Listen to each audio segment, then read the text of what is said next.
We are really delighted to welcome Dr. Marianne Teitelbaum, who will be talking to us about the gallbladder and its far-reaching effects on physiology. We're very lucky to have Dr. Marianne back for a second time. She's the author of Healing the Thyroid with Ayurveda, and she's back by popular demand because she spoke a lot about the gallbladder in her last presentation.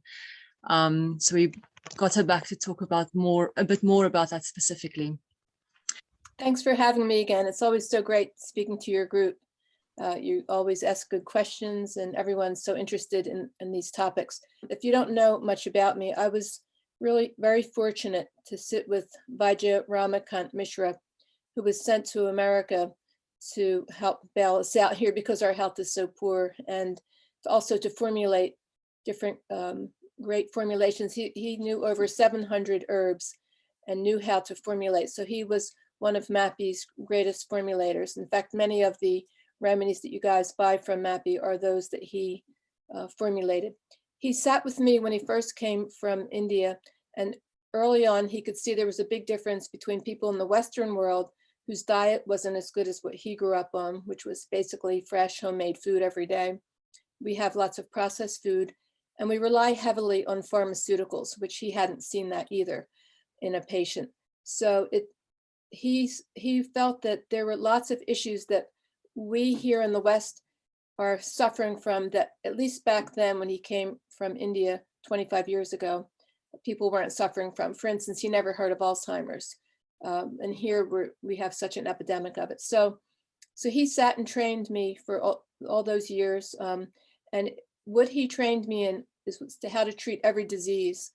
And it worked so well that he said that he would then start to write a course to train practitioners, which would take 2 years. And in the first year, he would teach the actual disease, and the second year, the herbs to fix the disease. And halfway through the course that he was writing, he suddenly passed away one day. So I feel that it's up to me now to share the divine knowledge that he imparted to me during those 17 years he sat with me. And so you'll see as we go through that. And that's what I did with the thyroid book. But again, I'll be doing with all the other diseases. I also have a YouTube channel that I launched last summer, and I have 10-minute little segments of the different diseases you can see there, polycystic ovary or how we treat Hashimoto's, just to whet your appetite. But the books that will be following will describe more detail. So both the practitioners and the layperson alike could learn how to treat these diseases. So let's start on the gallbladder. I really like to lecture on the gallbladder because I feel that it's so important to understand how it works and the consequences when it doesn't work well. And I also feel that most people aren't tracing back to the gallbladder. They're not tracing a lot of their symptoms back to the gallbladder. And I know the doctors aren't either. So it's good to learn exactly what it does. So let's just begin then. The gallbladder is a pear-shaped organ on the right side of the abdomen, just below the liver. If you were to feel your ribs, it's just right under where the ribs are on the right. It's 3 to 4 inches long, and it holds bile that the liver makes. And the bile is a yellow-green, very thick, sticky fluid, which consists of bile acids, salts, phospholipids, cholesterol, pigments. And it's made by the liver. It drips into the gallbladder all day, and it's stored in the gallbladder. And in case you might think that, well, you know, how much influence would the bile have on our health? It squirts a liter of bile a day. We're not talking like a small amount. We're talking a lot. And later in this presentation, you'll see that it doesn't just squirt when we're eating food, but it also squirts in between meals. And there's a reason for that, which we'll talk about. Now, the pH of the bile is between 7 and 8. So keep that in mind when we talk about the stomach acids in just a minute. 7 and 8 means it's very alkaline. So the bile does all these things. It helps to break down and assimilate the fats in our diet. So if we don't do that, well, maybe our cholesterol will go up. Absorption of fat-soluble vitamins. So if something's wrong with the gallbladder, maybe you're continually low in vitamin D or A. And the fat-soluble vitamins are vitamins A, D, E, and K. Elimination of fat-soluble toxins. And so later we'll learn there's 2 types of toxins, water-soluble, fat-soluble. The environmental toxins, which are very dangerous, go into the fat tissue and are stored there unless we know how to pull them out, which most of us don't know how, but I will teach you how to do that. Because if we don't and they build up, you can get things like autoimmune diseases and cancer. So here we have the bile flushing those out every day, as long as it's working well. And it's usually not in most people. Clearing of cholesterol from the blood. So again, your cholesterol could go high if the bile's not flowing. And when the doctors see that, they put you on cholesterol lowering remedies instead of looking at the gallbladder. And this is what I mean, we're overlooking the underlying cause, which is the gallbladder here. Removal of estrogen from the blood. This is also something very important. And I see this every day in my practice. The bile's not flowing, the estrogen goes high, because the liver breaks down the estrogen every day and dumps it in the bile. And then the bile squirts out and dumps it into the intestines, it comes out. We want to get rid of estrogen because it makes things grow, like the endometrium lining or your hips or breasts, but you don't want too much growth where you could get fibroid tumors or cysts, which we see a lot because the bile's not working and the estrogen reabsorbs back into the bloodstream, and you wind up with a situation of high estrogen, low progesterone. And I'm mentioning this because it's very, very common and everyone's totally missing the boat because we're so trained whenever we have a symptom to look right where that symptom is, but the underlying cause of that symptom is usually far removed from where the symptom is. And this is a good example where if you have a problem with something like polyps on the uterus or fibroids or cyst on the breast, it's coming from the gallbladder. See, people wouldn't think that. Alkalinization of stomach acids, this is another important thing. Almost all of the acid reflux I see, it's coming from the gallbladder. It's not coming from high stomach acids where we need to take these acid reflux medicines known as proton pump inhibitors. And in a minute, I'll show you some of the latest research on those showing why they're so dangerous. Plus, they're not aiming at the correct thing there, thinking that there's too much stomach acid. We'll talk about that in a minute. It initiates peristalsis, a little movement. We're going to talk about that in a little more detail because that's kind of important. And also kills microbes in the gut. And movement of the migrating motor complex, which we'll define what that is in just a minute and how important that is in our health. So that you can see just very quickly here that the flow of bile is very important for our health. It has far-reaching consequences if we don't nip it in the bud when it starts to get thick, which in a lifetime, your bile will get thick many, many, many, many, many, many times. And you have to learn how to thin it out because if you don't, a lot of these things can start to happen. So one of the things then is that the bile helps it has like a detergent action where there's two detergents in the bile that take a large fat. When you eat fats like olive oil or ghee, they can't just absorb into your bloodstream. And whatever we eat can't help us until it gets inside the cells. So it's partly the responsibility of the bile to emulsify those fats with those detergents found in the bile and make them into small droplets like here so they can better be absorbed. We don't want those hanging around in our bloodstream where our cholesterol will go high. Also, breakdown of the fat-soluble vitamins. And here it lists them, vitamin A, D, E, and K. Vitamin A is good for vision, reproduction, bone health, your immune system, your skin. Vitamin D is good for the bones, calcium absorption, immune system. Vitamin D, one thing Vijay told me before he passed away was that there's more to it than just what we know so far of vitamin D, but the sun hits the skin and it makes vitamin D. And he also said that there's more that happens when the sun hits the skin and makes vitamin D, but we haven't discovered it yet, he told me. And little by little, I can start to see, I'm reading different articles. Now we know when the sun hits the skin, we make vitamin D. We know now the skin makes melatonin, and it's going to be doing other things. And that's why we feel so good at the end of the winter when we can finally get outdoors again, because that sunlight is very important for our health. But there's vitamin D, it's a fat-soluble vitamin.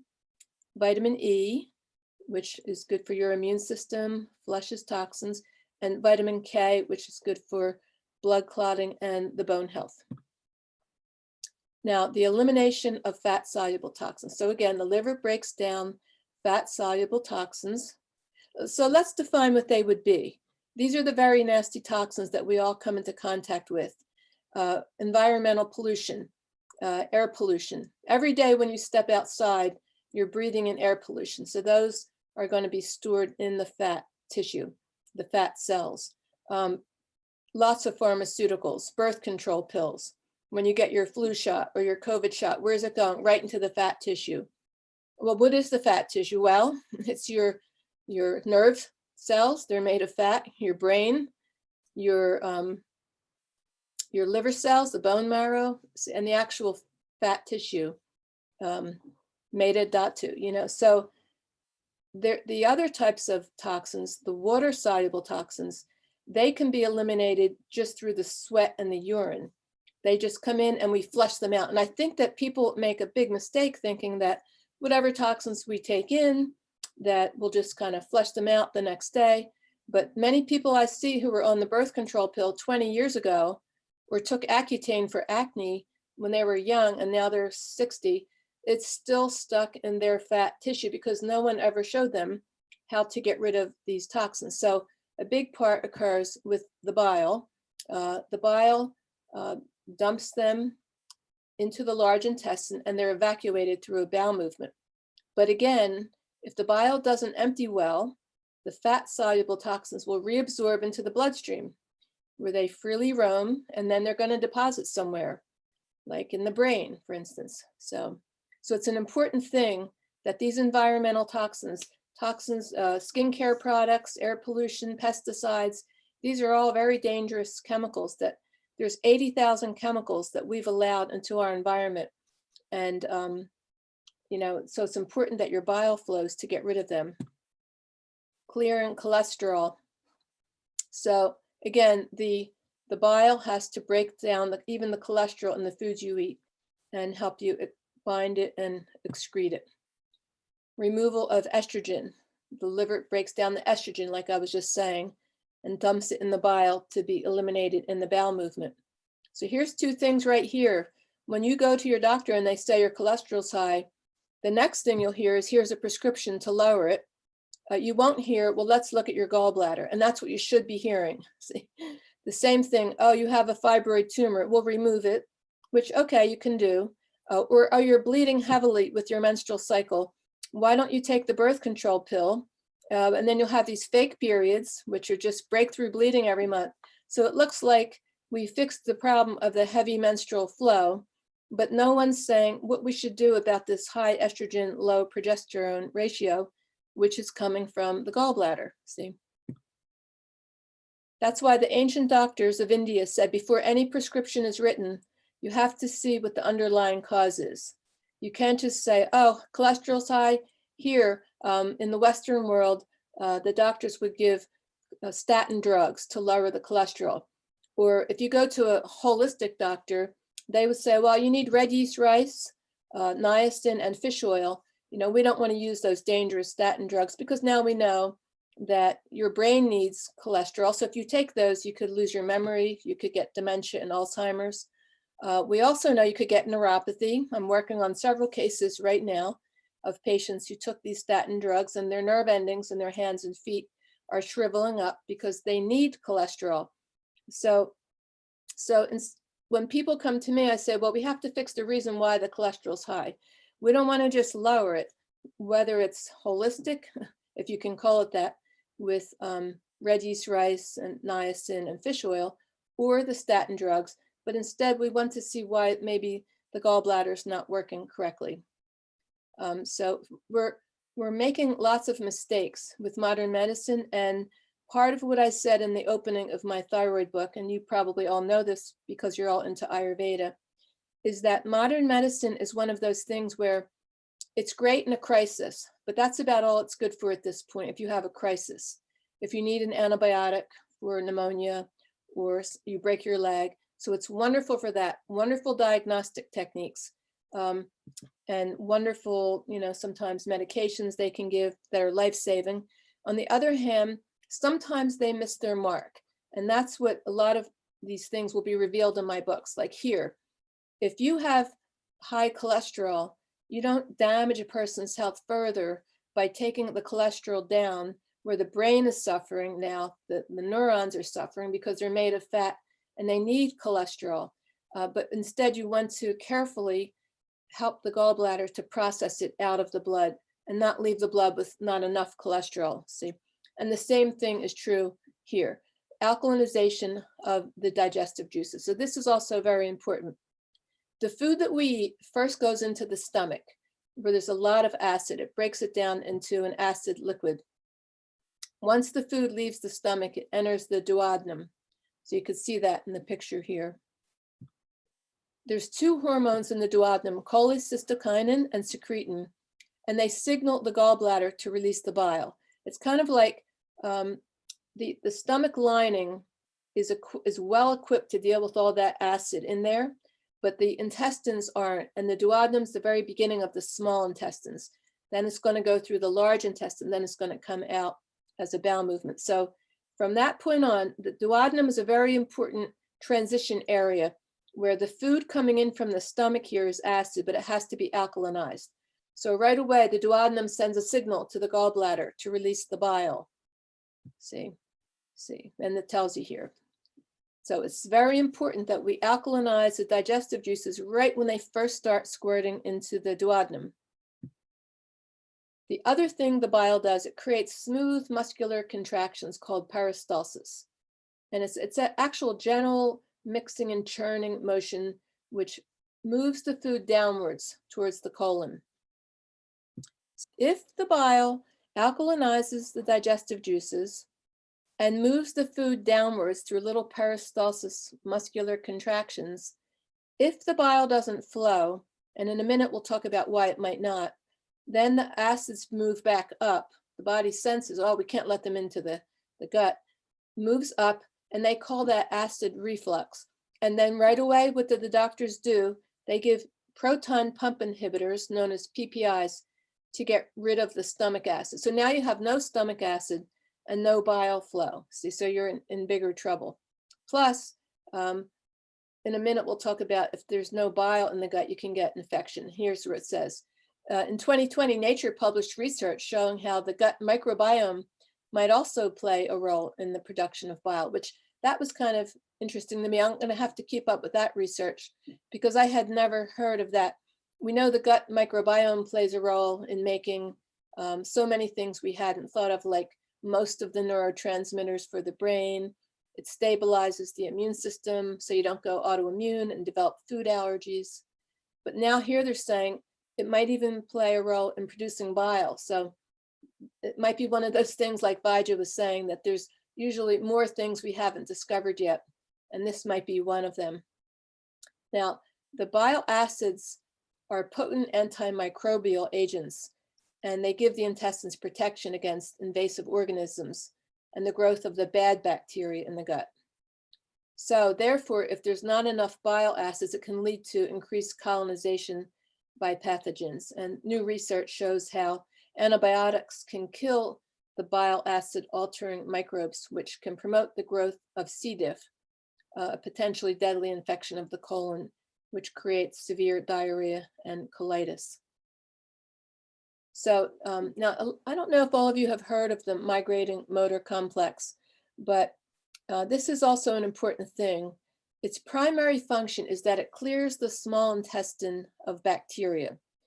And its secondary function, it quickly and thoroughly pushes the food down after a meal, cleaning up fiber and debris. It's known as the housekeeper wave.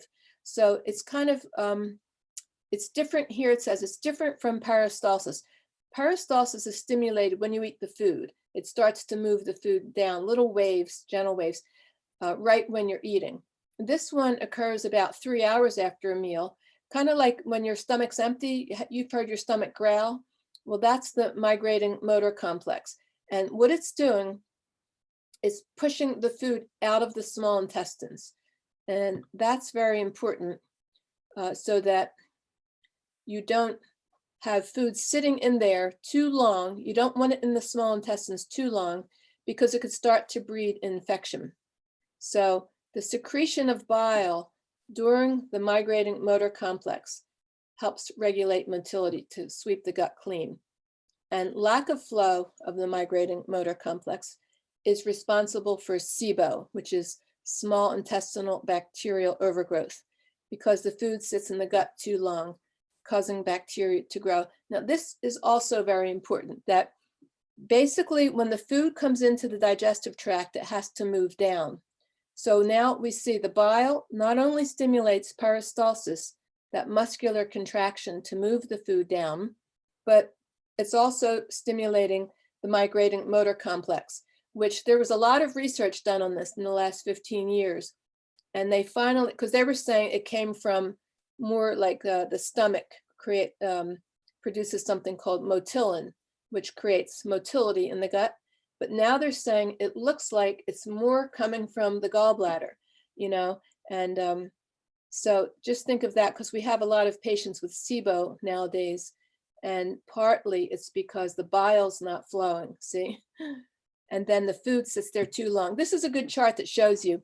Now, if you can follow this, the small intestine, they call it the kitchen area, because that's where the food goes. You're absorbing the nutrients into the bloodstream, so it needs to be sterile. It's the large intestine they call the garbage area. So you need a lot of bacteria in there to break the food down into bowel movement, into your stool. So take a look at this. The small intestine is 20 feet long. See, but the food only stays in there for 2 hours. Once you eat, it has to get through that 20 feet in 2 hours. So you need a lot of movement between peristalsis, and you need a lot of movement from the migrating motor complex. Get the food out of there. Don't let it start rotting and fermenting, because then you can have infection. But look at the large intestines. It's only 5 feet long, but the food stays in there for 2 days. And look at this. There's 10,000 bacteria in the small intestine, which sounds like a lot to us, but it's really not. It's very sterile. Whereas there's 1 trillion in the large intestine. It's only 5 feet long. See? And so the small intestine is where we absorb nutrients, and the large intestine is where we break down the food and turn it into waste. So I thought this chart was kind of an eye opener, so we can see that we have to keep that small intestine very clean, and the bile prevents microbes from living, and it moves the food and ushers it out of there through peristalsis and the migrating motor complex. Now, this hormone, cholecystokinin, stimulates the gallbladder to contract and push out the bile.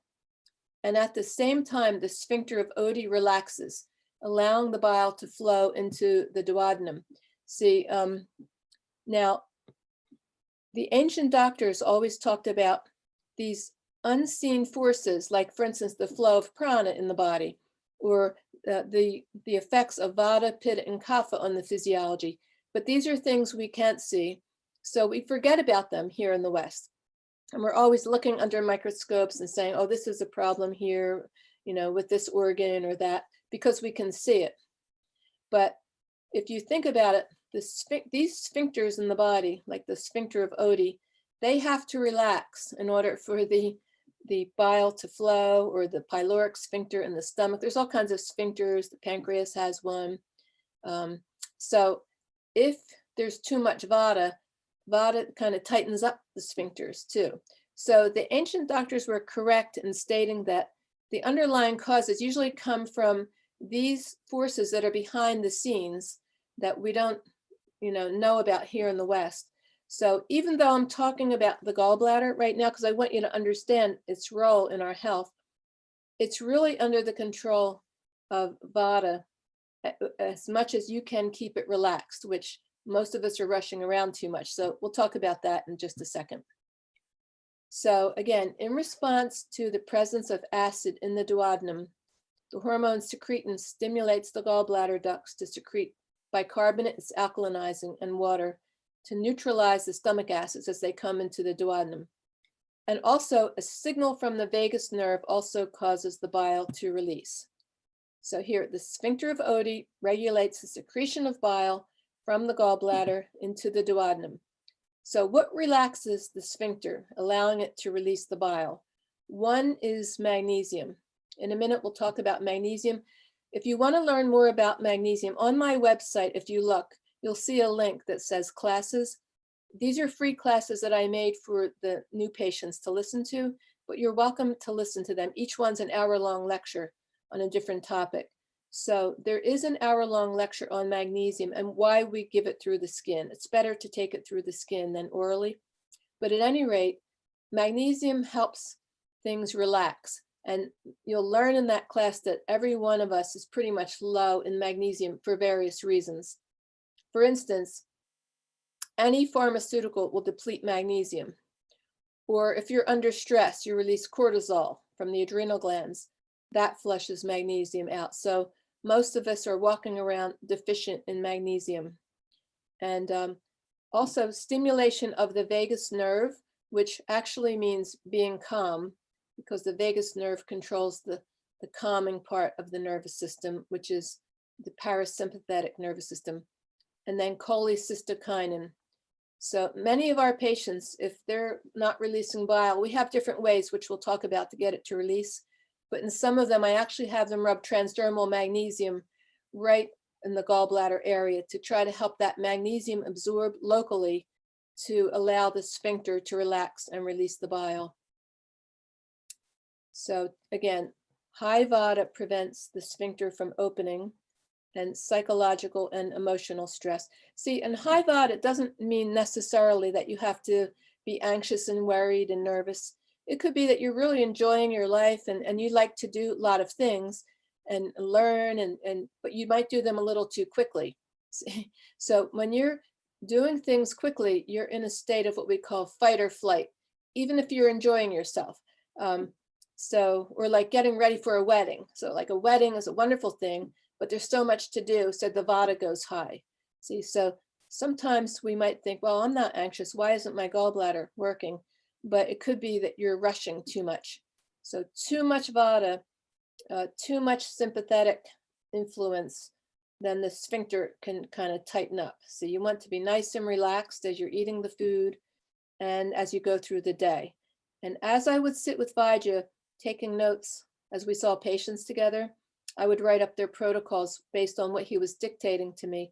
One of the things I wrote over and over was never skip or delay meals. That makes the vata go high and the pitta, but also don't rush. And there were some very serious diseases that we saw together, and he told the person it was coming from them rushing, because once you disturb vata, then you have a whole cascade of events, or kind of like a domino effect that happen after that, like here with the gallbladder. Once you disturb digestion, because the fight or flight response was made for an occasional, problem, like you have to run from the tiger or something. But a lot of us, if we're rushing all day, because we live in a vata aggravated society, then the digestion shuts down, because the blood has to be pumped from the center where digestion is, from the trunk to the arms and legs, so you could run from the danger. So if you're in a state of high vata all day, you're going to hear those patients tell you they're burping, they're belching, they're hiccuping as their apana vata moves up. We'll talk about apana in just a minute. So here it just shows you how the bile flows. And how it parasympathetic impulses stimulate the bile production by the liver. And then the chyme, which is the food mixed in with acids, enters the duodenum, stimulate the secretion of the cholecystokinin and secretin into the blood, and then that causes contractions of the gallbladder. So now we can start the nuts and bolts part of this.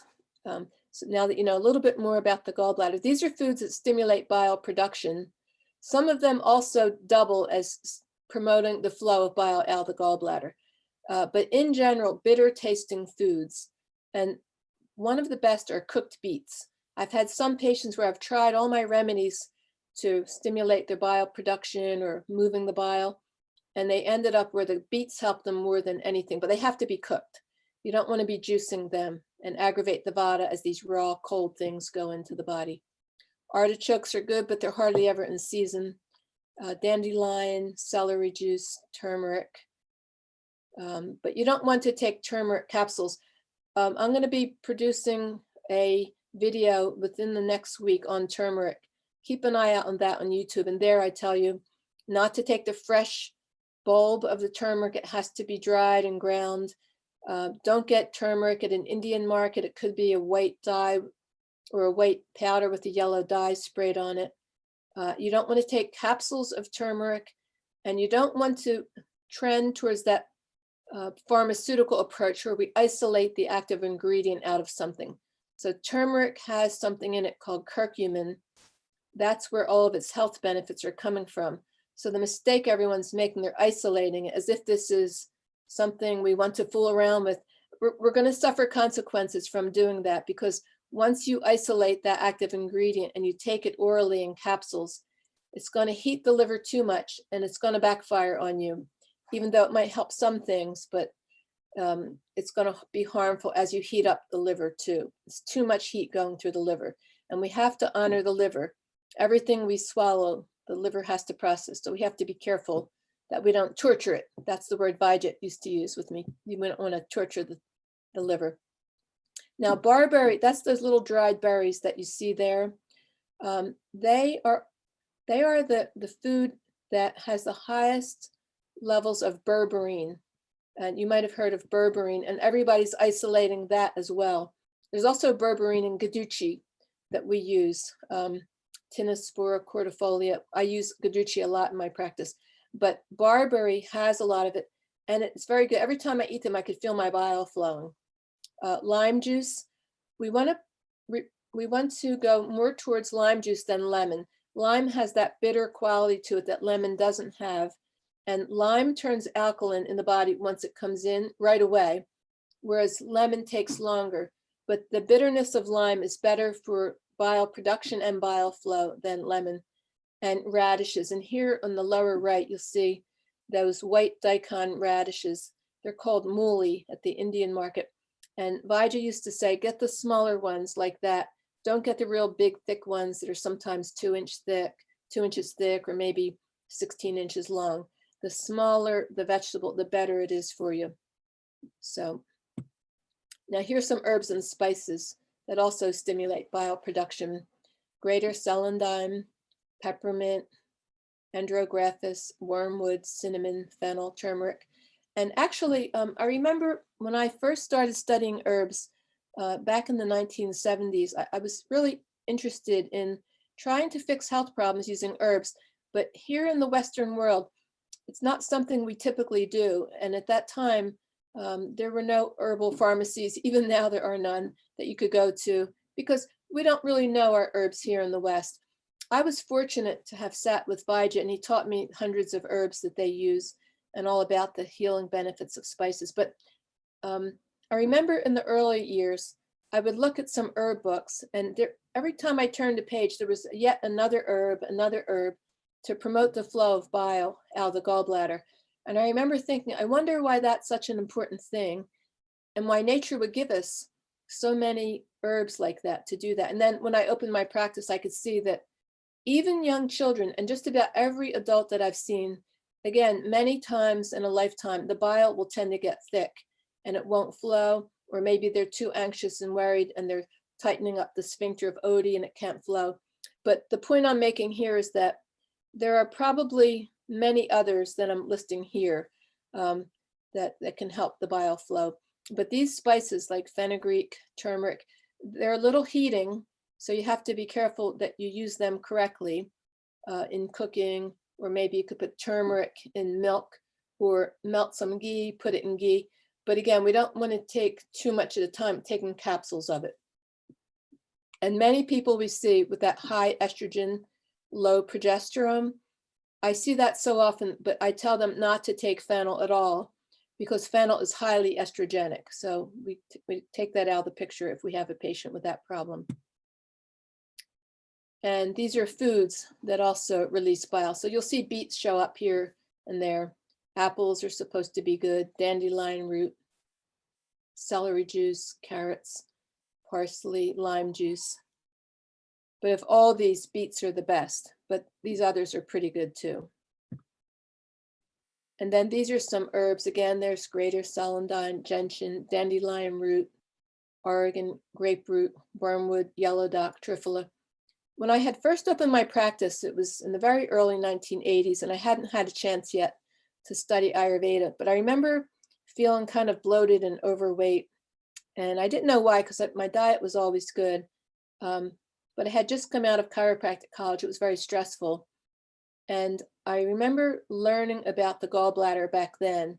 And the only herb that we knew of here in the States that was good for it was yellow dock. So I took some yellow dock and I felt immediate relief. I could feel all the bile flowing out. I immediately lost about 4 pounds as I was able to process my fats better. But I had tremendous relief, and it left a big impression on me how important it was for the bile to flow. So I went from feeling very bloated and overweight to feeling normal and not having that heaviness in the right upper quadrant. Because if you think about it, the gallbladder is only a few inches big. It's about the size of your fist. But if the bile's not flowing, it blows up like a balloon. Like it holds a quart of bile each day, or a liter. So if you're not releasing the bile, it could become very enlarged, and you feel that heaviness, or maybe it could refer some pain in your back, or you might feel kind of nauseous. Or if you're burping a lot, that's a sure sign that your gallbladder is not working. Or you have hiccups and belching, you're constipated, have gas like that. It's all coming from the gallbladder. Now, when the bile doesn't flow from the gallbladder, the fats in our diet won't break down correctly, causing them to go rancid in our gut. Then the body has to figure out, well, where do I put these fats? They're just stuck there. They're not going anywhere. They're not absorbing in the bloodstream. So they're deposited in the fat tissue, where they form cellulite or lipomas. See? So a lot of people I see, they show me they have these lipomas, these little fatty tumors, which are benign, but they're all over their bodies. And I know that either they ate bad fats growing up, like margarine, Crisco, corn oil, vegetable oils, which turn into a plastic when you cook them, and or their bile wasn't flowing and they weren't able to get rid of those fats as they sat there stuck. Your fat-soluble vitamin levels could decrease.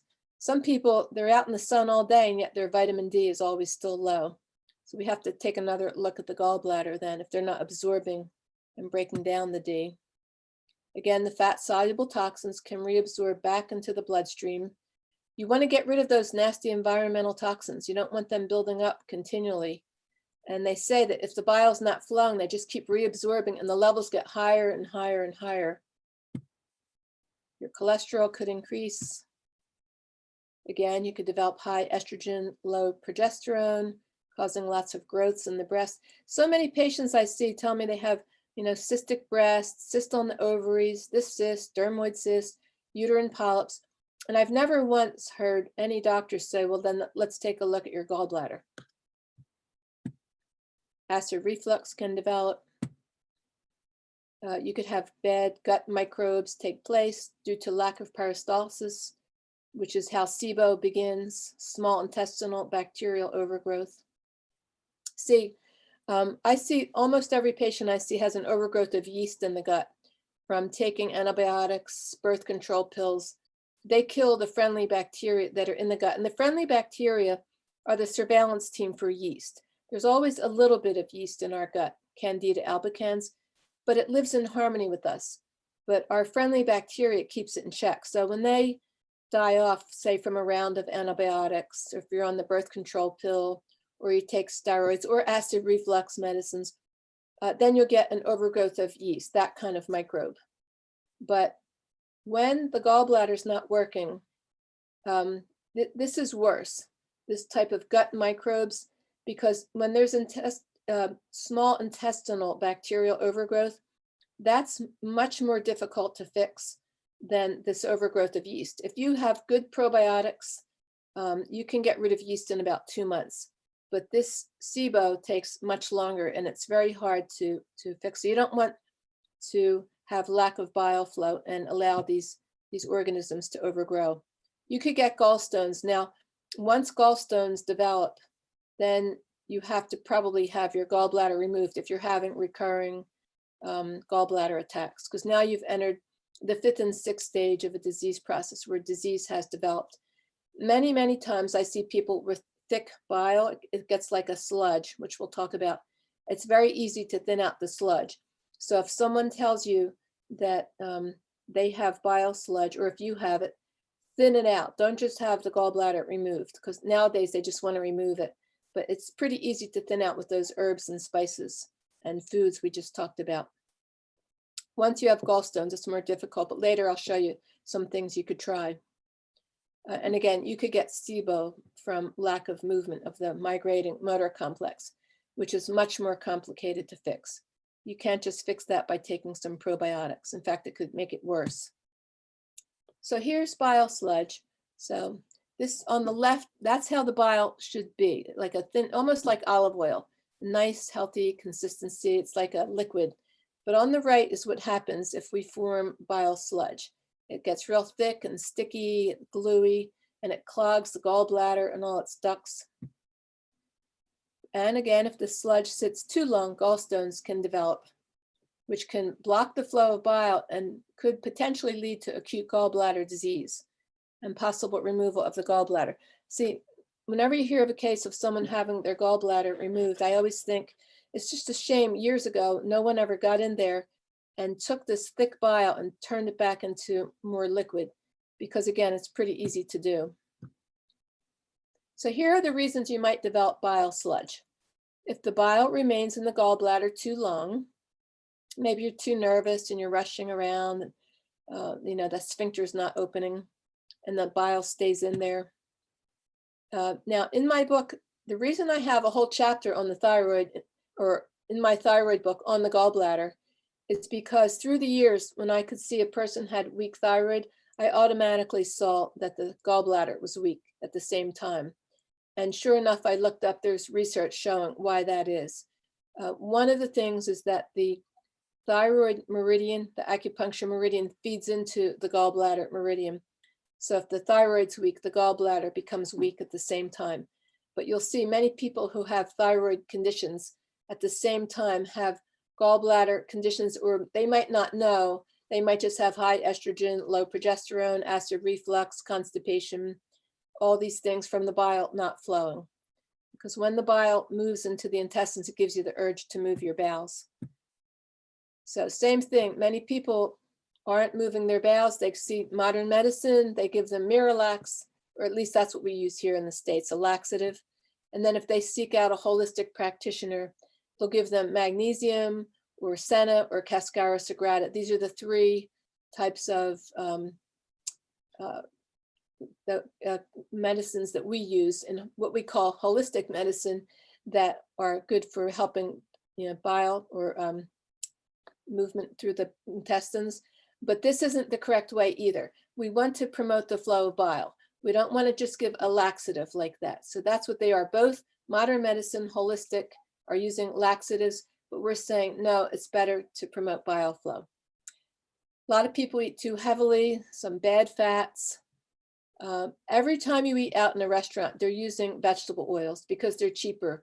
And you can't really afford to run a restaurant on olive oil. And most people don't know about ghee. And these are the two oils that we recommend eating because ghee is the easiest to digest of any oil. And especially if it's cultured. I have a 10-minute video on ghee. I don't want to take a sidestep here and talk about ghee because probably a lot of you are already eating it and you know how important it is. Another little side note is a lot of people I see from India, I ask them what kind of fats they eat, and they tell me they don't eat ghee because they know that it's cholesterol. So we've been kind of brainwashed through the years to think of cholesterol as the bad fat when it is bad if it's clogging the arteries, like if it's found from red meats and hard cheeses, but not if it's from freshly made curd cheeses like paneer, regatta cheese, cottage cheese, fresh mozzarella, and especially something like ghee. Ghee actually has something in it that prevents any plaque from building up in the walls of the arteries. So what we should be fearful of is not cholesterol per se, but whether our arteries are clogging, and that happens from the vegetable oils, and there's no cholesterol in those, see?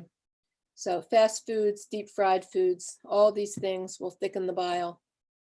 Because again, when you cook a vegetable oil, it turns into a plastic and it makes the bile very thick. Ingesting oil pearls. fish oil, vitamins A, D, E, K, they're all fatty. See those little pearls there?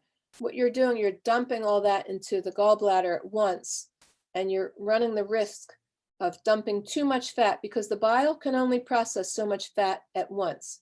So when you start dumping oil like that, you run the risk of making the bile real thick. And I remember Vijay, whenever anyone would say to him, should I take fish oil? He would say, no, eat the fish. Like, don't isolate that like that. See, it gives more problems that way. Rapid weight loss. So a lot of people, you might know of some people who lost 50, 60 pounds, and next thing you know, they had their gallbladder out. As you're losing weight, I mean, it's good to lose the weight.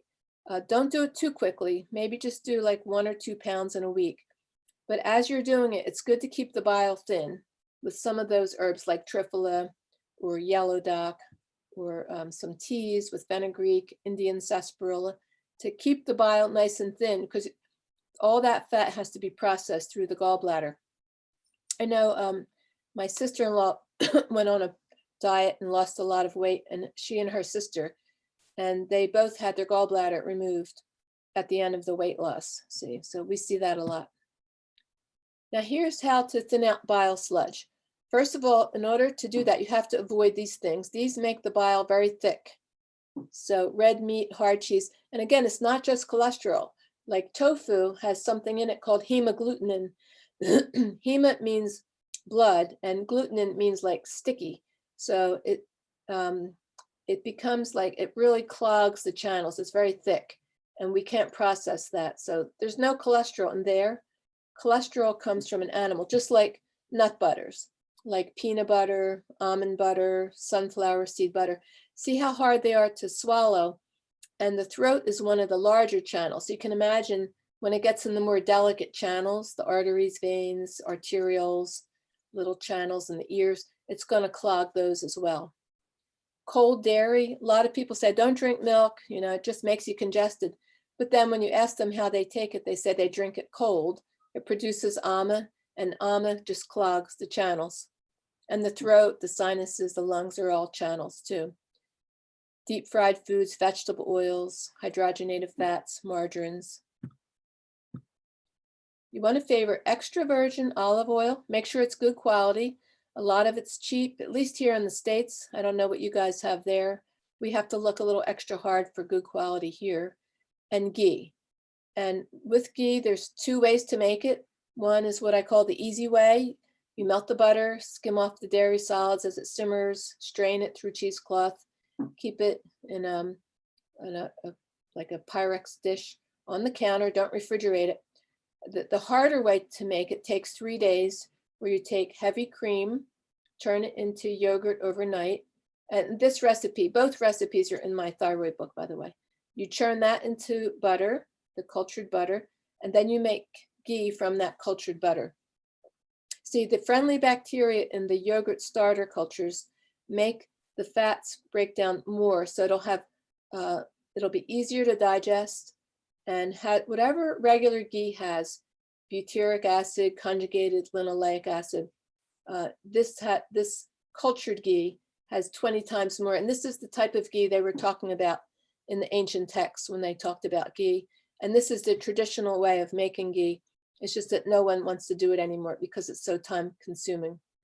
Now, a lot of people are saying, you know, doctors led us astray back in the 1950s and 60s, telling us to eat these vegetable oils, which are polyunsaturated, which I grew up on too, like corn oil and vegetable oils, margarine. So we don't want that. We want more saturated oils like coconut oil and avocado oil. These oils are very heavy. And I think unless you have very good agni, you might not be able to burn those. Or if it also helps if you live near the equator in a very hot climate. But here where I live, I'm probably the same level, latitude that you guys are there here in New Jersey, where it's cold half the year. So we don't want to be eating these cold oils during, you know, the cold seasons, and they're kind of heavy. See, everyone's looking for more saturated, but coconut oil's too cold and it freezes and clogs the channels when it comes in, and avocado's too heavy too. You could eat the avocados and the coconuts, but I wouldn't recommend the oils from them. What people really are looking for, but they might not know about it, is ghee. Just to make sure it's from grass-fed cows, because when they're eating grass, they make omega-3s. Also, you could sip hot water and take triphala. And do this especially when you're trying to lose weight. The hot water will melt down the bile, all the fats that are being processed in the bile, and triphala helps to keep the bile flowing. Don't overeat. Don't eat too much, because then you can't process it all. It makes the bile thick. Avoid birth control pills. Birth control pills, hormone replacement therapy, the female hormones are made out of cholesterol. And this is a very nasty synthetic type of cholesterol. And if you were to Google, girls who take birth control pills having their gallbladder out, you'll see a lot of girls on the birth control pills end up having gallbladder problems because they're dumping so much cholesterol from the birth control pill into the bile. I see this a lot in my practice. It's one of the big side effects of the birth control pill. And again, avoid these fish oil, pearls and primrose oil and all those. It's a little too much. That's why the ancient doctors were so wise. They said, rub your body with oil. From the skin, it'll go directly into the bloodstream. Every pore in your body is absorbing the oils. Do it that way. Taking it orally like this, you're taking it through the digestive tract. It's too hard on the liver and gallbladder. Make and drink a tea with, these are the herbs that we use when someone's bile is thick. A couple pinches of neem in the hot water, Indian sarsaparilla root. I love Indian sarsaparilla root a lot because it not only helps you to digest fats better, but it helps to clean those fat cells that we were talking about that are holding on to the fat-soluble toxins. So a lot of people who are getting the COVID shot, they ask me, what should I do? I tell them to make a tea with Indian sarsaparilla root because the chemicals in that shot too are going to go in the fat cells. So this will help to flush it out. Maybe like a quarter teaspoon in a quart of hot water and just sip on it for a few hours. Chicory root, fenugreek seeds, these all help to keep the bile thin. And again, always eat a lot of cooked beets, artichokes, apples, carrots, and dried barberries. And eat fiber-rich foods too, fruits, vegetables, grains, lentils. The fiber binds to the bile and attaches to it and moves it out. If there's not enough fiber in the diet, the bile might just keep reabsorbing, but this takes it out in the bowel movement. I had a friend once who kept having gallbladder attacks, and she tried everything. She's an Ayurvedic practitioner. I had trained her for many years, and she's doing real well. She's actually not practicing right now, but she had the worst gallbladder attacks, and everyone around the country was trying to help her. And what she found was if she ate lentils, like every half hour, the fiber in the lentils grabbed the bile and moved it, and that helped her to overcome her gallbladder attacks. So here are the effects of proton pump inhibitors. I wanted to let you know about this because this is kind of like new research that has come out. So one thing is that when you first eat the food, it goes into the stomach, and that's where all the acids are because nature made it that way, because food coming in from the outside potentially could have bacteria in the outside world. And so when it hits the stomach, those acids will kill the infection. So now proton pump inhibitors, the acid reflux medicine, reduce the amount of acids produced by the glands in the stomach lining. And then what happens? You can start to develop SIBO because now infection can grow easily because you don't have all that acid in there. So now they're relating that SIBO now is becoming more epidemic. About 10 years ago, you heard a little bit of it, but now that people are taking a lot of these acid reflux medicines, you're hearing more and more about it. At least here, we're seeing it a lot in the States. But also, this is kind of dangerous, I thought, that they're taking the proton pump inhibitors to lower the stomach acids, which you run the risk of getting infection in the stomach.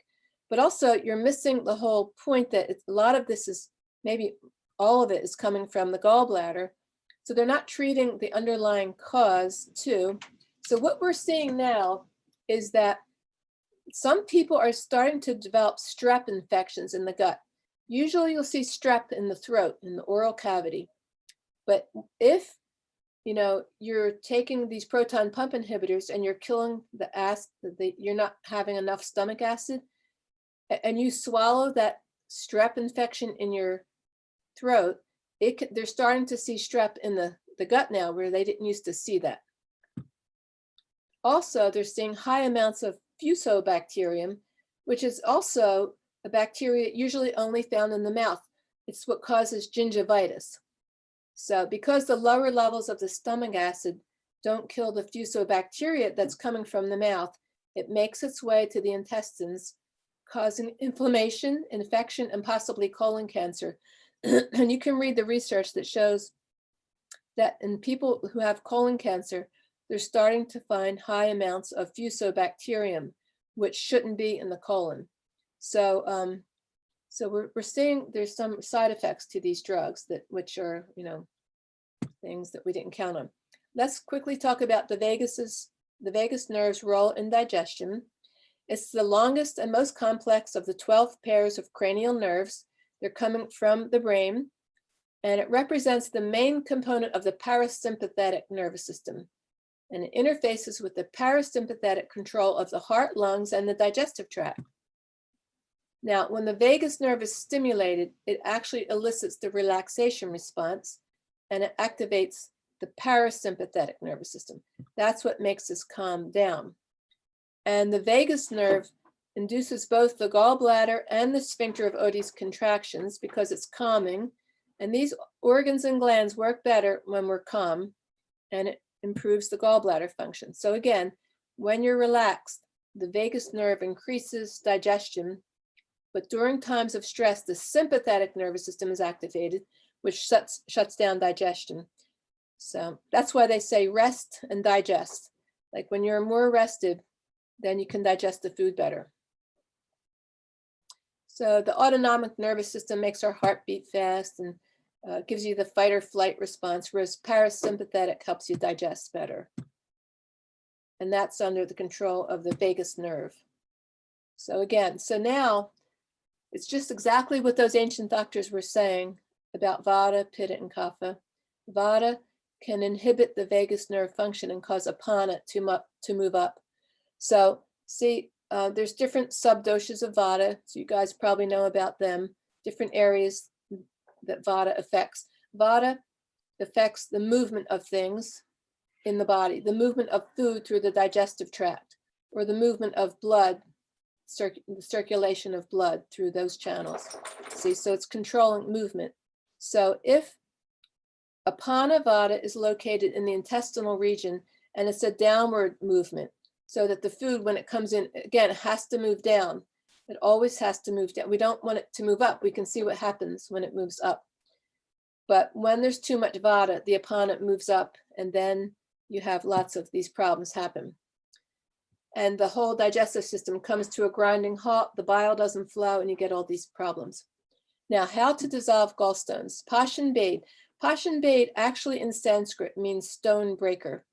And you can make a drink or a hot tea with Bhumi Amla, Kuki, Pashan Bade, Punarnava, Slippery Elm, and Trifle. I'll go quickly here because I think you guys are going to get a copy of this, hopefully. Boil a liter of water for 5 minutes.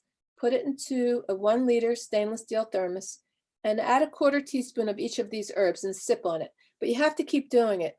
And Pashan Bade we use for gallstones, also for kidney stones, and I use it a lot for hardening of the arteries where the inside of the arteries has calcium deposits. It breaks it down so that the arteries, like we could clean out the plaque. So Pashan Bade is one of those amazing herbs. Also culti lentils. And they grow on the hard rocky soil in the Himalayan mountains, and they have the intelligence to break down calcifications in the body. The problem is that they themselves are hard as rocks. So what you have to do is you have to grind them in a grinder when you want to cook with them, if you want to just make a lentil soup. Or you could just follow the directions here. So you could take 2 tablespoons of culti lentils, you rinse them, drain them, and place it in a small bowl. Pour 1 cup of boiling hot spring water on top, let it steep on the counter overnight. The next morning, drain and reserve the lentils and drink that water. You could warm it up if you like. Keep the lentils in the refrigerator in spring water, and then that night, strain them and repeat step 1 and step 2 again. Pour the hot water over them, drink the water in the morning. And on the 3rd day, cook the lentils. Keep doing this for week after week after week. And I've had patients who do this. Their kidney stones just break down. It helps to break down the gallstones. So this is a recipe that Vijay Mishra gave me to give to the patients. And here's another thing, magnesium. See, if you put calcium in a cup of water, it just sits there. It's so hard. But when you put magnesium in with it, it melts it. So a lot of these stones have calcium, or the lining of the arteries has calcium deposit. See, and kidney stones. So magnesium, we can use, we give it through the skin, either in abhyanga oil we have with magnesium baths, and transdermal creams that we use. Magnesium sits on the outside of every cell in the body. It prevents calcium from going in. So once the magnesium goes low, the calcium can go in and start to calcify things. And here we had talked about the pharmaceuticals. Calcium loves to take advantage, wants to enter the cells, creating all kinds of calcifications. But also, magnesium relaxes the smooth muscles of the GI tract, creating contraction in both the gallbladder and the sphincter of Oddi, as well as movement through the intestines. See? And then it breaks down the calcifications that have formed. So here's some tips to keep proper bile flow. Keep Vata balanced, eat warm cooked foods, avoid rushing, keep a regular routine, go to bed early, look at your food when you eat it, chew it well. You guys probably know all this. Make sure you're sitting when you eat. Don't stand up and eat. Don't jump up and down a lot while you're eating. Try to remain sitting for 5 minutes after you eat to allow the food to move down. Dr. Mishra told me his father, after he was done eating, would lie on his back for 5 minutes, his left side for 5 minutes, and his right side. Because when you're on your left side, the sphincter of Oddi can release, but when you're on your right side, the pyloric sphincter and the sphincter from the pancreas release. So just by using gravity to help those fluids flow through the sphincters, sometimes that helps people too. And in my book, I gave this this little practice where you can release the bile from the gallbladder when nothing else works. You just start at the top of each thigh. This is the gallbladder meridian on the outside of the thigh, and press downwards like you're doing acupressure all the way to your knee. And then bring your hand back up, rub down, and you just keep rubbing downward because the gallbladder meridian runs downwards through the body. And you could also rub the back of your neck. In fact, if you have a stiff neck, that can prevent the bile from flowing too, because the gallbladder meridian zigzags through the head, goes down the back of the neck, and then the side of the leg. So just stimulating these different areas where the meridian runs helps the bile flow. Also, again, use gravity, lay on your left side and tap under the ribs on the right for several minutes. And many of our patients had a lot of relief from this. In fact, when my kids were little, I taught them how to do this to me. It's a really good way to get the bile out of the gallbladder when you're feeling that pressure under the ribs on the right. And again, it can happen even if your diet's very good. My diet's always good, but my bile tends to get thick sometimes. The changing of the seasons, like right now, I call this gallbladder season. And also in the spring, the bile gets thick again. So sometimes it's out of your control just from the fluctuations of the temperatures. So, so hopefully you can see how the gallbladder is at the root of a lot of health problems, and it's often overlooked. And so if we can learn more about it, you can save yourself from really bad gallbladder disease and struggling with digestion for years. So hope you enjoyed that. So we could take questions now if you like. Great. Thank you very much, Marianne. That was really amazing and very interesting. We do have quite a few questions, so soon I will start reading. Okay. One person asked, what about, when you were mentioning about turmeric maybe being too hot for the liver, they were asking, what about turmeric essential oil? This is a question from Maura. Yeah, that could be okay. Because it's not going into the liver. It only goes into the liver when you swallow it. And it's not to say that we shouldn't be cooking with turmeric. You could do that, but also make sure you cook with it. But what I was saying is you don't want to take turmeric capsules of it.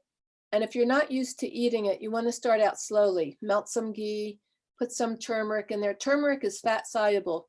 So it's either going to be, you want to cook it into milk or ghee, and that will deliver, the fat will deliver the turmeric to the inside of the cells. Great. Sue, do you want to read the next one? Okay, the next question is from Dr. Vijay Murthy. Dear Dr. Teitelbaum, how to ensure bile flow is efficient amongst those who have had their gallbladder removed? Would Virachana seasonally ensure this? Alternatively, is there a simple protocol which one can follow on a weekly or monthly or seasonal basis? One thing I've seen through the years is that everyone's different. So I haven't found one protocol, and that's the difficult part about writing a book on a disease or trying to give lectures like this. The only way you could try it yourself and see what you think helps you the most. Try some of these things I talked about, and you can get a feel sometimes for when your bile's flowing and when it's not. And even if you don't have a gallbladder, you're still making bile. And from what I could see in our patients who've had their gallbladder removed, their bile is still too thick because no attempt was made to thin it out. So do some of these things, the hot water, the triphala, yellow dock, see what works for you. But I can't say, oh yeah, this is the protocol that we give for that.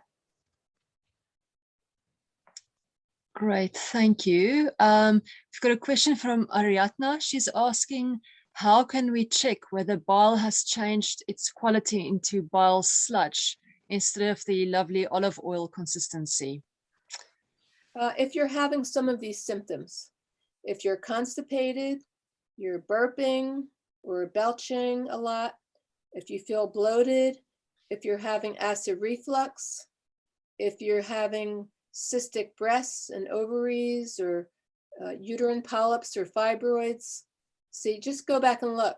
See what some of the symptoms are. You can just go by your symptoms because these are all coming from lack of bile flow. Okay, Colette's given you a question, so I'm going to read Colette's question. Thanks. She says there's a lot of focus on taking vitamin D during these COVID times. What are your thoughts on taking vitamin D as an isolated supplement? The same thing, see how you can tolerate it. I would say that because of COVID, in general, we like to give vitamin D through the skin because from the skin, it goes directly in to the blood. And since it's fat soluble, taking too much of it could probably upset your gallbladder. Having said that, I think COVID supersedes everything right now. So I would say go ahead and take it orally because you get higher levels in your blood if you take it orally than through the skin. But I have seen some people where the doctors are recommending 50,000 units once a day for a week, and then next week another 50,000. I think that's too much of an insult to the liver and gallbladder because in nature, I don't think you would ever have 50,000 units of vitamin D come into your blood immediately from just being out in the sun, the way our ancestors would have gotten it. So I think it would overwhelm the liver and the gallbladder to have to process all that fat at once. So what I would do is take it a little every day, anywhere from 2,000 to 5,000 units a day, and just make sure you can tolerate it. Make sure you don't start burping up the oil or something. Thank you. Then a question from Alex Day. She's asking, can you explain how nut butter differs to eating the nuts on their own? Well, if you were eating nuts on your own, the Ayurvedic way we prepare them is that you would soak them in water overnight for several reasons. And you would only eat a handful. But one is nuts are very hot. So by soaking them, it cools them down. They also absorb the water, which makes them softer and easier to digest. But especially almonds, which are one of the easier nuts to digest, as opposed to, say, cashews, which are the heaviest and hardest to digest. But the skin on the almonds isn't good for you. It contains phytates and lectins, which keep away predators because it's poisonous to the predators, but it's poisonous to our gut and it gives us leaky gut and problems with the gut. So you want to soak the almonds, peel them. Having said all that, if you made nut butter, we're talking about a lot of nuts at one time, and see how gunky it is. See how hard it is to swallow, and the throat is one of the larger channels, let alone when it gets in the delicate little micro channels, like the channels that carry the lymph or the little arterioles. See, so you want to always be aware that you don't clog the internal channels, but taking too many, like a nut butter, is a lot different than, say, if you made almond milk, see, or if you just soaked and peeled 10 almonds at a time, or had a handful of cashews. You know, people can eat a handful of sunflower seeds, but if they ate the whole bag of sunflower seeds, they would have a gallbladder attack. See what I'm saying? Okay, thank you. The next question is from Jalanta. I think I've said that right. Is there any protocol for patients with gallbladder polyps to normalize its functioning? Well, same thing. There's never any protocol for everything. That's the hard part about everything that we do. People always ask me, what do I do for this or that?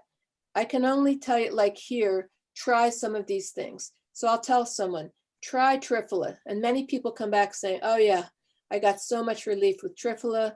And then others say, it made me more constipated. And then others say, oh, it made me have diarrhea. See, so we have to keep trying until we hit on what works for that person.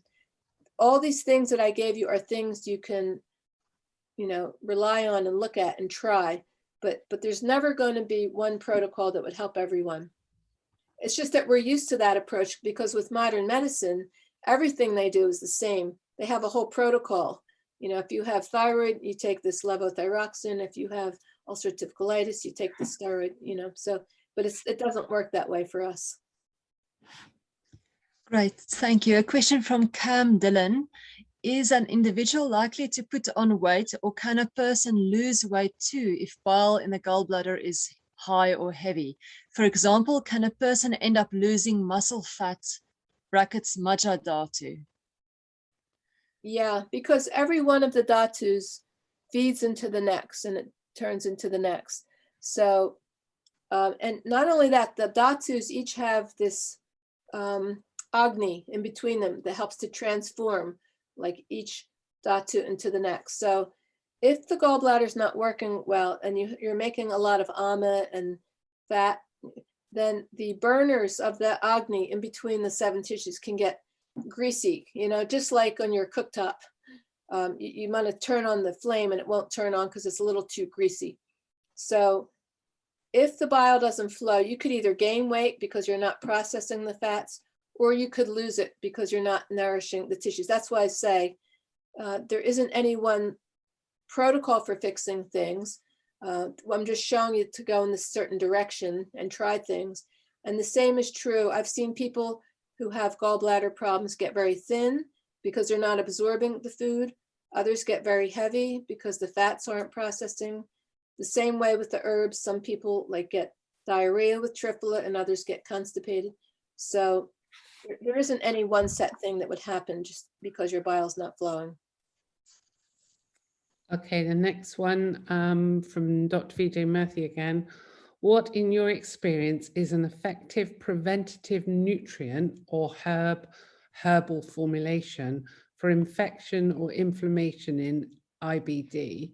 Also, what would be an effective as a histamine blocker, the key issues in those on protein pump inhibitors? So let's do that first question. Could you read that first question again?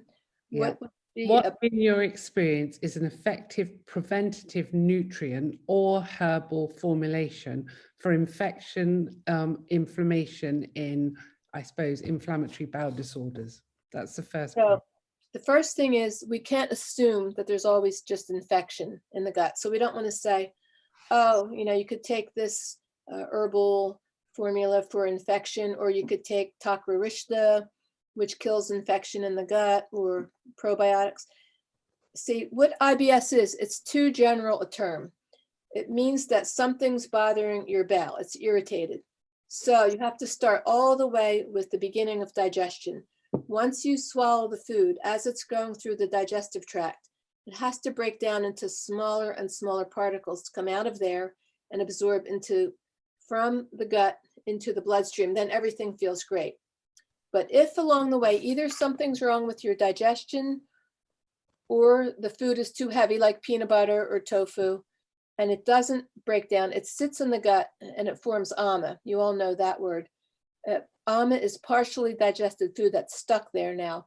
And the problem is that the ama rots and ferments and eventually forms what's called ama visha.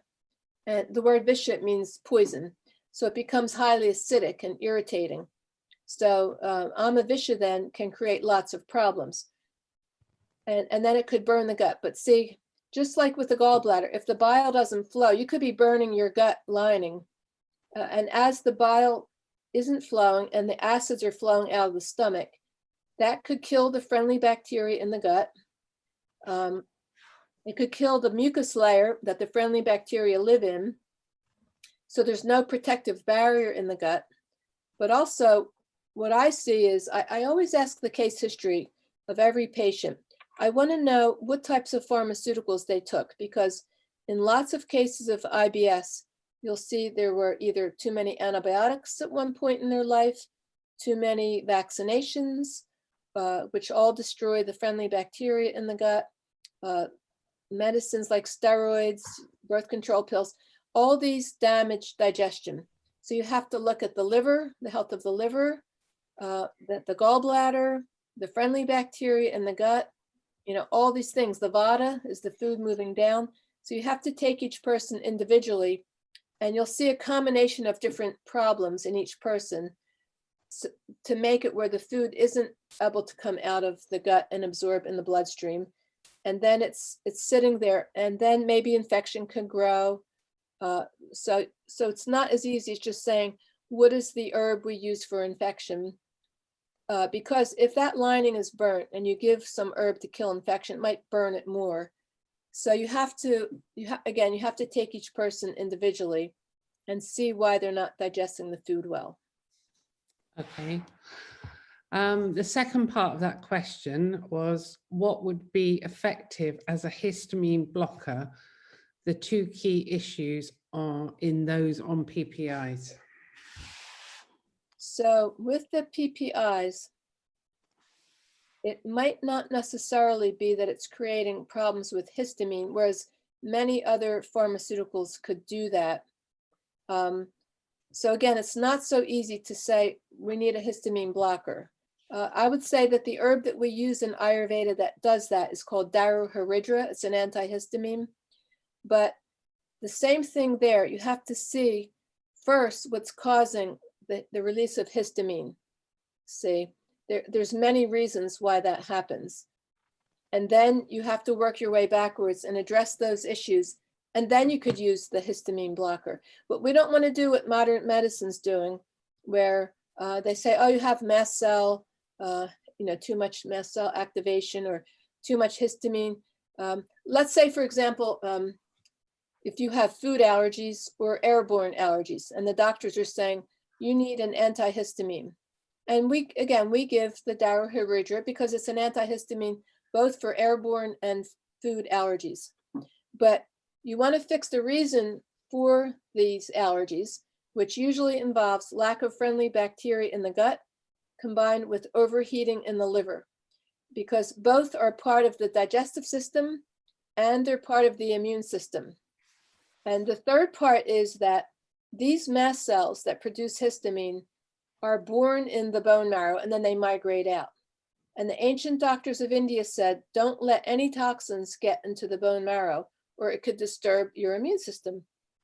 So every breath we take, as soon as we step outside, the air pollution goes right in the bone marrow.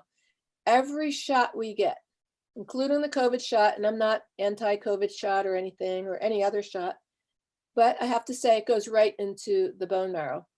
Here in the States, I don't know what you guys are doing there. People get flu shots every year. So I've seen patients who've gotten 10, 20, 30, 40 flu shots. Their bone marrow is so toxic now. So then they say, oh, you have this problem with histamine in your mast cells. You have what we call mast cell activation. That's the new latest thing everyone's coming down with because of so many toxins in the bone marrow, see? And lots of pharmaceuticals like Accutane for acne, goes right in the bone marrow. So, so we can't just say, oh yeah, there's this one herb, Daruharidra, that we use for, you know, a histamine blocker. See what I'm saying? Don't get in that habit. We're Ayurvedic doctors. We don't want to do that. We pride ourselves in getting to the root of the problem. So you have to undo the harm from these nasty environmental chemicals that are upsetting our bone marrow, upsetting our liver and our friendly bacteria. Fix all three areas. And if you listen to the classes on my website and some of the videos I made on YouTube, you'll hear me talk about these three parts of the immune system. Here in the West, they're starting just now to talk about the gut, the friendly bacteria in the gut and the gut microbiome, as they call it now. But no one's talking about the liver's role in all of this or the bone marrow. So, but we're lucky in Ayurveda, we have ways to clean the bone marrow, ways to cool this heat in the liver.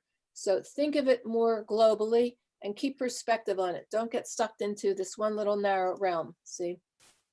Question from Susan Hopkinson: how both dehydration and emotional stress affect the gallbladder function, and how to distinguish between source causes when unable to take a client's pulse, i.e. during online consultations.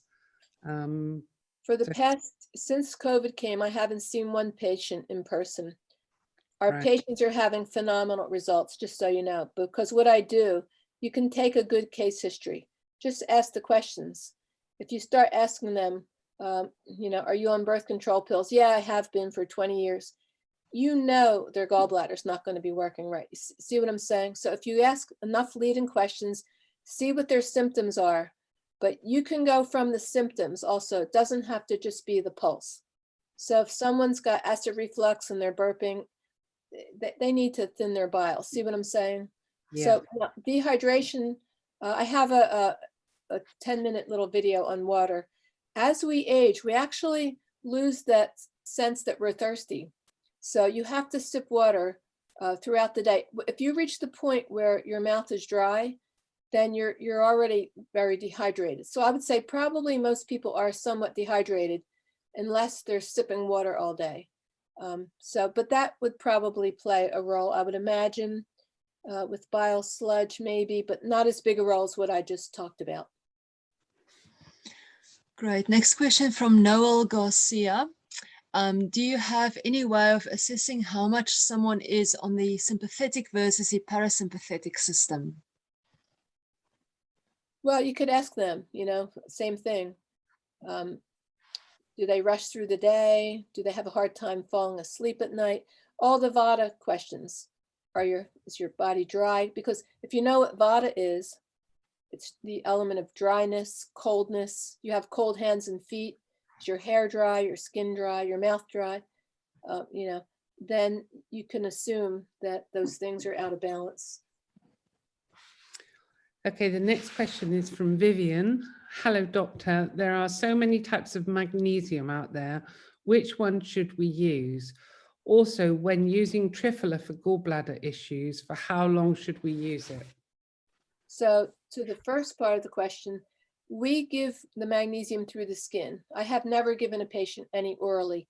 I know there's probably a dozen different types orally, not to say they don't work, but I haven't had proper training in different types to see what they give. Some give diarrhea because Vijay Mishra decided our patients would be better served to take it through their skin. So the one that he made through the skin comes from a salt from India, and it's a magnesium chloride that he's using. So any of the magnesium products we're using are magnesium chloride. So I think there was one here on, don't know if you could still see it, about Atkins diet. Here it is, Adriana. I imagine, Dr. Marianne, that you might say that the Atkins diet, primarily based on eating fats, is most detrimental for the liver and gallbladder. Yes, you could say that. I thought you would say that. Yeah. So, yeah, I remember my mother was on that. I was very young. I hadn't learned any. I was a teenager, and she was losing weight, and I thought, let me try it. I ate all this cheese and meat, and I just felt so sick, and I had to stop it. yeah. No. Well, thank you. It's been a brilliant lecture. I know we've all learned lots this evening, and the comments are thank you very much, excellent, as I'm going down here. So yeah, thank you so much for coming back again and doing part 2. And I think you're completely right. We don't think about the gallbladder enough, and the way that you've given us this evening, it's just so easy to understand, and it makes so much sense. So thank you. Colette, would you like to kind of say anything before we go? Yeah, I think we've all had an amazing evening, and it's really, yeah, really insightful learning more about the gallbladder. And we'd love to have you back again in the future. So thank you, Marianne. Thanks for having me. That's what I like to do. I like to take a topic that when you read research, it's hard to understand, but I try to make it understandable for people and to keep more common sense. And I'm doing that not only with the Western research, but also the Ayurvedic texts, which are steeped in Sanskrit and sometimes hard to understand, to make everything more palatable to our Western, way of thinking. So I'm glad you enjoyed the lecture. No, it's been really, really useful and really clear and easy to understand. So thank you so much for coming back again. You're welcome. Thanks for having me again. Have a nice day in America, because thank you. Yours isn't really over yet. Yours is just it's still right out. Yeah. So thank you very much, and thank you everyone for coming this evening. The next one is Annie McIntyre, and that's Monday the 22nd of November. And then we're doing herbs to enhance the practice of meditation. So thank you, Carolina, in the background, and Colette for doing everything. And thank you everyone for attending. And I hope we managed to get through as many questions as we could. So thank you. You're welcome. Thanks for having me. Thank you.